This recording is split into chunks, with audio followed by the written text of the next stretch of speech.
স্বাগত আজকের বাংলাদেশে। আপনাদের সঙ্গে আছি তরিন তুর্কিয়া। একসময় তারাই যে দেশের সংস্কৃতির নেতৃত্বে থাকবে তা নিয়ে কোনো সন্দেহ নেই। বিশ্ব পরিমণ্ডলে বাংলাদেশ আরও বেশি জায়গা করে নিতে পারলেই তাদের পথ চলা সার্থক হবে। এসব নিয়ে আজকের আয়োজন ওরে সবুজ। কথা বলতে আমাদের সঙ্গে যোগ দিয়েছেন সঙ্গীত শিল্পী, অভিনেতা ও নির্দেশক সাইফুল ইসলাম জার্নাল, আছেন মডেল ও অভিনয় শিল্পী সাদিকা স্বর্ণা, গানের দল শূন্য এর কণ্ঠশিল্পী ইমরুল করিম এমিল এবং টিভি নাটক নির্মাতা ফারদিন এহসান স্বাধীন। স্বাগত আপনাদেরকে। প্রথমেই জার্নাল আপনার কাছ থেকে জানতে চাইব যে মঞ্চে বা আপনি তো অনেকগুলি মাধ্যমে কাজ করছেন, আসলে কোনটার পরিচয়টা আপনার কাছে মনে হয় যে প্রধান? একটা কিছু তো বেছে নিতে হবে। এখনো এই অবস্থায় এসে এখনো পর্যন্ত কনফিউজড, মানে কারণ সমান্তরালে সব জায়গাতেই আসলে সময় দিতে হচ্ছে আর কি। আর ভালো লাগার জায়গা প্রত্যেকটাতেই আছে, যার কারণে হচ্ছে এখনো ডিসাইড করা যাচ্ছে না যে আসলে এককভাবে কি করব। আর আমি ব্যক্তিগত চাইও না আসলে যে শুধু এইটাই করব, কারণ যে কাজগুলো হচ্ছে প্রত্যেকটা একটার সাথে একটা থেকে যায় কোনো কারণে। আমি হয় থিয়েটার করছি, মিউজিক করার চেষ্টা করা, একটা জলের গানের সাথে প্রাচ্যনাটক থিয়েটার, টেলিভিশন নাটক করা, একটু ডিরেকশন দেয়া, আর এর সাথে পাপেটও করছি আমরা বাচ্চাদের জন্য, সোশ্যাল ওয়ার্ক তো থাকেই। সব মিলে আসলে প্রত্যেকটাই মানুষের জন্য করা, তো সো মানুষের জন্য করতে হলে এই প্রত্যেকটা বিষয়ের সাথেই থাকা আমার কাছে মনে হয় যে জরুরি আর কি। হ্যাঁ, কিন্তু একই সঙ্গে তো কোনো একটাকে আসলে বেছে নেওয়াও জরুরি, কোনোটাকে ফেলে দিয়ে না, কিন্তু কোনো একটাতে সিঙ্গেল আউট করা। যেমন আমার খুব মনে আছে খান আতাউর রহমান একবার বলতেছিলেন যে আসলে আমি এতগুলি ফিল্ডে কাজ করছি যে কোনো একটাতে হইলে হয়তো আমার পক্ষে ওইখানে এক নাম্বার, বা তিনি এক নাম্বারই ছিলেন কিন্তু আরও বেশি বড় হওয়া সম্ভব ছিল, এবং ওনার নিজের ধারণা ছিল সেটা অবশ্যই সঙ্গীত। তো এটা ওনার একটা বিষয়, সেটা হচ্ছে যে এই যে আপনাদের মতো যারা বহুমুখী প্রতিভা, তাদের আবার অনেক সময় কিন্তু একটা নির্দিষ্ট মুখে না গেলে পরে দেখা যায় যে অসাধারণ হওয়ার সম্ভাবনা নিয়ে একটা সাধারণ মানে সারা জীবন কাটিয়ে দিতে হয়। সেরকম কোনো আশঙ্কা আপনার ভেতরে আছে কিনা? একদম, মানে আশঙ্কাটা তো থাকছে। গুরুজনরাও বলেন যে একদিক ধরো, এক লাইনে যাও। আমার ধারণা যে একটা সময় পরে নিজেরও একটা রিয়েলাইজেশন হবে যে আসলে এদিকে যাওয়া উচিত। এই সময়টা আসলে সময়টাও বিক্ষিপ্ত একটা সময় আর কি, যে ছোটাছুটির সময় যাচ্ছে না সবারই, কোনটাতে হয় কোনটাতে না, সবগুলো মিলে। তো আমার ধারণা খুব বেশি সময় লাগবে না এটা একদিকে যেতে আর কি। তবে নির্দেশনা অথবা ফিল্ম ডিরেকশন এইটাই আসলে একসময় হয়তো বেসিক হয়ে উঠতে পারে আমার ধারণা, আমার নিজের কাছে। কারণ অবসরের সময় গিয়ে এই সিদ্ধান্তটা নেবেন যে ওইটাই এখনো ভাবনাটা হয়। আচ্ছা স্বর্ণা, আপনার কাছে যাই, যে আপনি অনেকগুলি মাধ্যমে কাজ করেন, কোনটাতে সবচেয়ে বেশি কমফোর্টেবল? আমার বিষয় হচ্ছে কমফোর্টেবল ফিল না করলে আমি কোথাও কাজ করি না, সেটা যেটাই হোক। সেটা আমার ছবি আঁকার ক্ষেত্র থেকে শুরু করে আমার মঞ্চের হোক, আমার টিভি মিডিয়াতে হোক। আমি এখানে একটা ব্যাপারে একটু প্রিসাইজ করে দেই, সেটা হচ্ছে আমি আসলে এখনো পর্যন্ত এভাবে দেখি না, যেমন জার্নালদার বিষয়টা যেটা এরকম আমরা সবাই কিন্তু মোটামুটি তাই বিভিন্ন সেক্টরে কাজ করছি। হ্যাঁ, তো আমি বলবো যে আমি ব্যাপারটাকে এভাবে দেখি যে দিস ইজ পারফর্মিং আর্ট। যেমন জলের গানের কথা আমি বলবো যে ওরা যখন মঞ্চে গান গায়, কিন্তু আমি জানি না আপনি লাইভ দেখেছেন কিনা, দে আর অ্যাকচুয়ালি পারফর্ম, তারা পারফর্ম করে। সো আমার কাছে মনে হয় যে পারফর্মিং আর্টের অনেক রকম সেক্টরে আমি কাজ করছি, কোনোটা আমি ভয়েস দিয়ে পারফর্ম করছি, কোনোটা আমি ফেসিয়াল এক্সপ্রেশন সহ পারফর্ম করছি। হ্যাঁ, তো এক একটা ক্ষেত্র কিন্তু আমি আছি কিন্তু ওই পারফরমেন্সের সাথে রিলেটেড, কানেক্টেড। হ্যাঁ, তো এখানে আমার কাছে মনে হয় তারপরেও আমার কাছে প্রায়োরিটি পায় অভিনয়। অবশ্যই অভিনয়টা আমার কাছে সবার আগে প্রায়োরিটি পায়, কিন্তু কোনোটাই আসলে আমার ভালোবাসার বাইরে নেই। মানে একটাকে পছন্দ করতে হলে সেটাকে, অভিনয়টাকে এগিয়ে রাখছে না। হ্যাঁ, যেমন আমি এখন আমার ক্যারিয়ারের ক্ষেত্রে অন্যান্য বাকি যেগুলো, যেমন উপস্থাপনা, আমার ক্যারিয়ার শুরু হচ্ছে উপস্থাপনা দিয়ে। হ্যাঁ, তো কিন্তু এই জিনিসগুলো বা মডেল, আপনি বলেছেন মডেল, আমি কোথাও এখন মডেল ব্যবহার করি না। হ্যাঁ, তো আমার, হ্যাঁ ওরা জানে যে আমাকে রাগাতে হলে ওরা আমাকে মডেল বলে, কারণ আমি মডেল হিসেবে কাজ করছি না একেবারেই। তো আমার যেমন ওই জায়গাগুলো আমি কিছুটা অমিট করে দিয়েছি, তার মানে এই না যে আমি একেবারে করছি না, করি, কিন্তু যেহেতু আমি ফোকাসড অভিনয়, সো আমি ওই জিনিসটাতেই বেশি মনোযোগ দিচ্ছি, সময় দিচ্ছি। আমার মেধা ব্যয় করছি ওটার পেছনে বেশি। এই অভিনয়ের ক্ষেত্রে যেটা বলছেন যে মেধা ব্যবহার করছেন, এই মেধাটা কিভাবে ব্যবহার করছেন? মানে আমরা সাধারণত যেটা বুঝি যে অভিনয়ের মেধাটা সাধারণভাবে প্রথমে ধরা হয় যে এটা খুব বেশি স্পন্টেনিয়াস কারো কারো ক্ষেত্রে, কারো কারো ক্ষেত্রে এটা স্পন্টেনিয়াস তো অবশ্যই, কিন্তু অনেক বেশি চর্চিত। অভিনয়ের ক্ষেত্রে আপনারা যারা নতুনরা তাদের ক্ষেত্রে চর্চাটা কেমন এবং চর্চার ক্ষেত্রটা কতটুকু আছে আমাদের অভিনয়ের ক্ষেত্রে? নতুনদের আমি তো আর সবার কথা আসলে বলতে পারবো না, প্রত্যেকের যার যার নিজের জার্নি তার তার। তবে আমার ক্ষেত্রে বলতে পারবো যে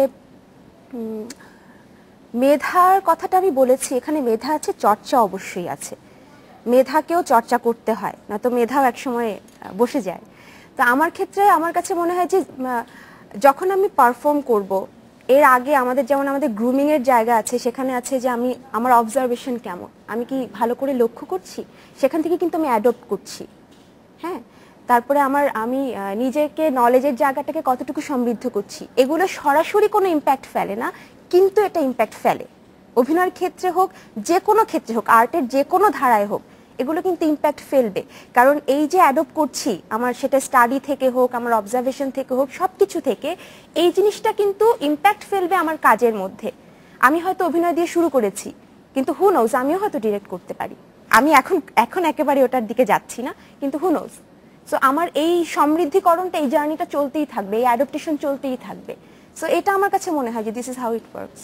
মানে একসময় মনে হবে ও ডিরেকশন তেমন কিছু তো না, একটা লোক দাঁড়ায় দাঁড়ায় কয়েকজন এরকম বলে, আচ্ছা তাহলে আমিও পারবো, ঠিক আছে দেখি এখন কে কে আমার সঙ্গে আছে। কথা বললাম, দ্যাটস ওয়াই আমি স্টাডির কথা বললাম, যে আমি এখনো মনে করি আমি এটা ধারে কাছে। অবশ্যই আপনি একটি ক্ষেত্রে স্কুলিং এর মধ্যে আছেন, যেটা আপনি চারুকলার ছাত্রী, ফলে স্কুলিং এর প্রয়োজনটা যে আছে সেটা নিশ্চিতভাবেই বোঝা যায়। কিন্তু আমাদের বিশেষ করে পারফর্মিং আর্টের ক্ষেত্রে আমাদের এখানে স্কুলিংটা আমার জানা মতে খুব বেশি স্ট্রং না।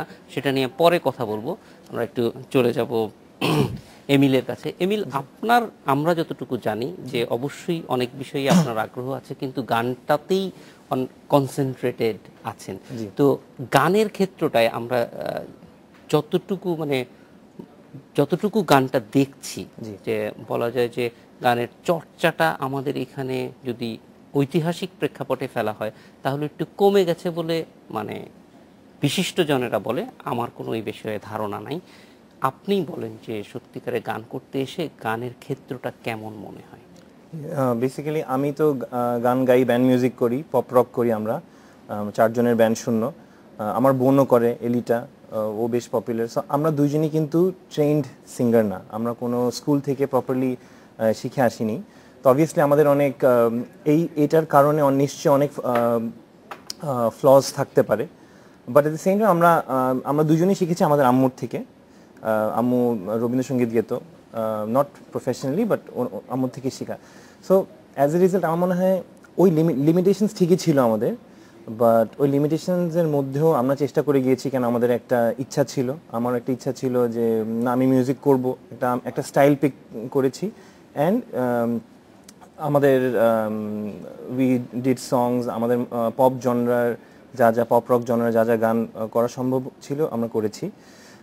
বাট আপনি যে প্রশ্নটা করেছেন যে মেবি এখন কি মিউজিশিয়ানদের শেখার আগ্রহটা কি কমে গিয়েছে নাকি, অথবা কি আমাদের এই প্ল্যাটফর্মটা কি কমে গিয়েছে নাকি? সো মানে আমি যদি আরেকটু সুনির্দিষ্ট করে বলি তাহলে হয়তো এরকম বলা যায় যে একটা সময় বা এখনো এটা একটা গুরুমুখী শিক্ষা, গুরুদের সঙ্গে থেকেই সাধারণত সঙ্গীত চর্চা করা হয়। সেই জায়গাটা এখন আর আগের মতো নেই, এটা আমাদের ধারণা, ভুলও হতে পারে। আমার যেমন গুরু আছে অনেক, কিন্তু ওরা হচ্ছে আপনার ইউটিউবের, ওরা আমাকে চিনেও না মেবি, ওরা হচ্ছে অন্য এক দেশে সাইবার গুরু। জি, সাইবার গুরু। সো একজন আছে হচ্ছে মার্টিন নামে একজন আছে যে গিটার শেখায়। ওর পৃথিবীতে অনেক বড় বড় ব্যান্ডস আছে যারা ওর থেকে গিটার শিখেছে। সো আমি প্রায় যে কোনো গান যদি তুলতে যাই, আমি অন্য কোনো লেসন না নিয়ে আমি ওর কাছেই যাই লেসনটা। তো ওইভাবে গিটার শেখা। অবশ্যই আমি বাংলাদেশের আর্টসেলের এরশাদ ভাই থেকে অনেক লেসন্স নিয়েছি, বাট সময়ের কারণে আর বিভিন্ন কারণে ওনার সাথে কন্টিনিউ করতে পারি নাই, উনিও মাঝখানে শেখাতো না। So I think things have changed. ইন্টারনেটের কারণে, ইন্টারনেটের মাধ্যমে অনেক কিছু শেখা যায়। আবার আরেকটা জিনিস হচ্ছে আমরা the music that we do আমরা নিজেরাই ইম্প্রোভাইজ করে অনেক ডেভেলপ করতে পারি। একজনের থেকে শেখাটা তো obviously important, but at the same time আমরা কত সময় দিচ্ছি।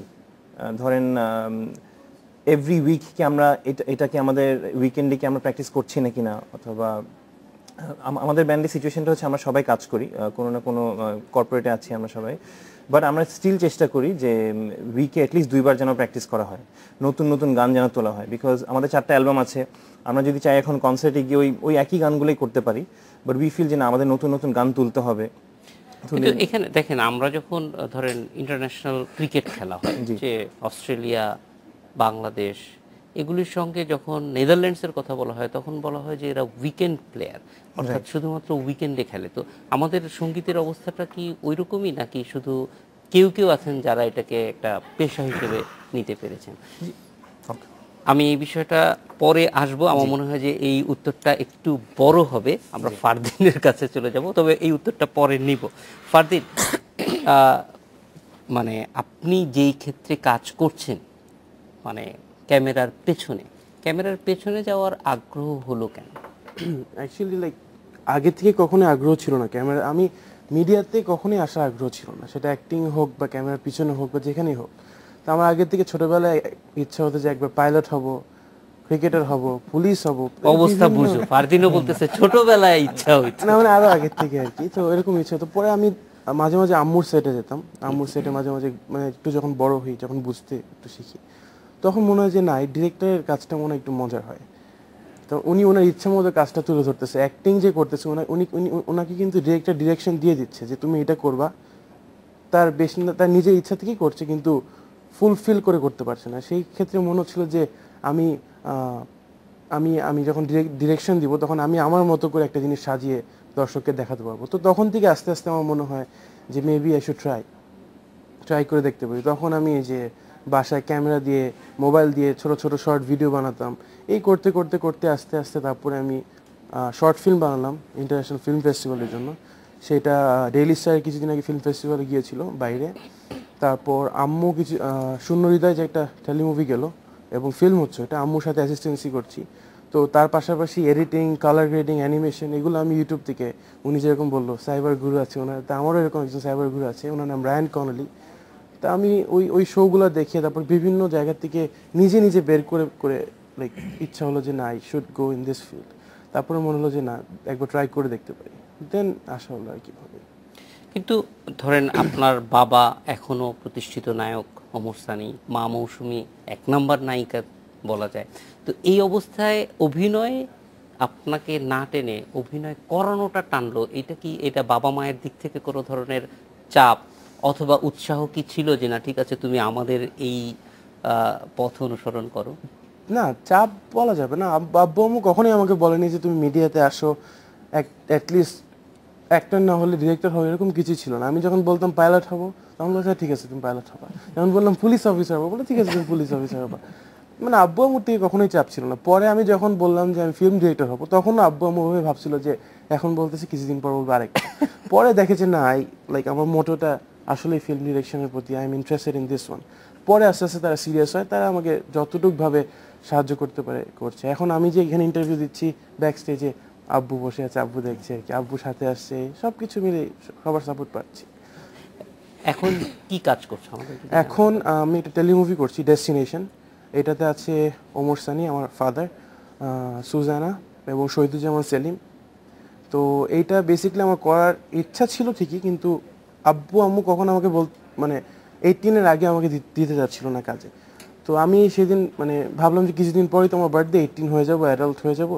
তো আমি 17 অ্যাডাল্ট হওয়ার আগে আমি কী করলাম সেটা ভাবলাম। তারপরে আমি ভাবলাম যে আচ্ছা অ্যাটলিস্ট একটা টাইটেল পাবো যে অ্যাটলিস্ট বাংলাদেশের ইয়াংগেস্ট ফিল্ম মেকার, কারণ ওয়ার্ল্ডের যে ইয়াংগেস্ট ফিল্ম মেকার সে হচ্ছে 16 এজ। তো আমি সেটা তো পারতেছি না, তো সেক্ষেত্রে বাংলাদেশেরটা ট্রাই করলে কী হয়।